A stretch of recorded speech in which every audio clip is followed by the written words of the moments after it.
Tindakan ofensif. Prinsip peperangan kedua adalah tindakan ofensif. Macam mana nak kaitkan dengan keadaan politik sekarang?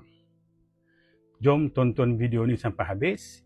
Jangan lupa follow saya, komen, like dan repost video ni.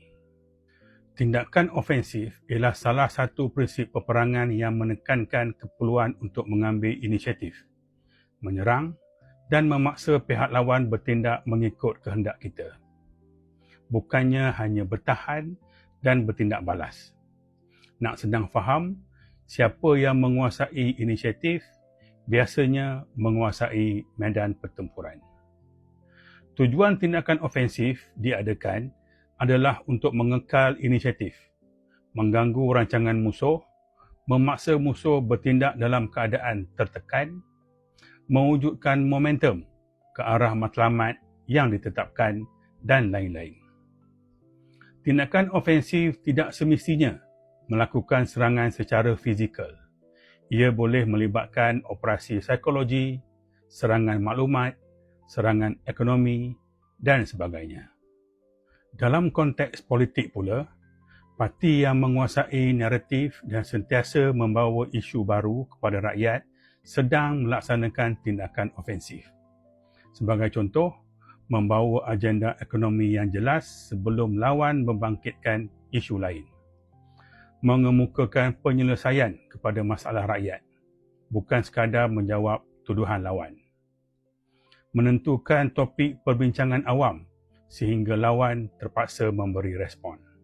Sekarang kita tengok apa yang kerajaan buat. Kerajaan dilihat lebih banyak mengambil tindakan defensif daripada mencipta agenda ofensif dalam beberapa isu politik dan persepsi awam. Sebagai contoh, terlalu banyak menjawab serangan lawan. Kejayaan kurang diterjemahkan kepada naratif yang mudah difahami rakyat.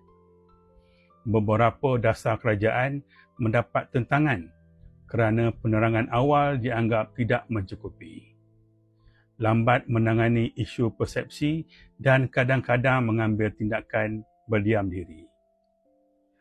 Walaupun hujahan kerajaan bahawa tindakan ofensif sedang dilaksanakan melalui reformasi institusi, menarik pelaburan asing, program ekonomi dan fiskal, tetapi tindakan ofensif tersebut tidak cukup jelas dirasai dan difahami oleh pengundi. Jika dilihat dari sudut tindakan ofensif ni, Parti Bersama mempunyai advantage yang besar kerana kedudukannya sebagai sebuah parti baru yang masih membina pengaruh membolehkannya lebih bebas mencipta naratif dan membawa idea baru tanpa terlalu terikat dengan rekod pentadbiran kerajaan atau sejarah lama. Antara advantages yang ada pada Parti Bersama adalah seperti berikut. Menyerang melalui idea, bukan individu. Menguasai naratif masa depan. Tidak terbeban dengan legasi lama. Menjadikan 12 agenda Parti Bersama sebagai senjata ofensif dan menarik pengundi atas pagar. Apa yang bagus pada Parti Bersama ni, walaupun Parti Bersama mempunyai advantage dalam tindakan ofensif ni, tetapi mereka tidak menyerang semua pihak sepanjang masa.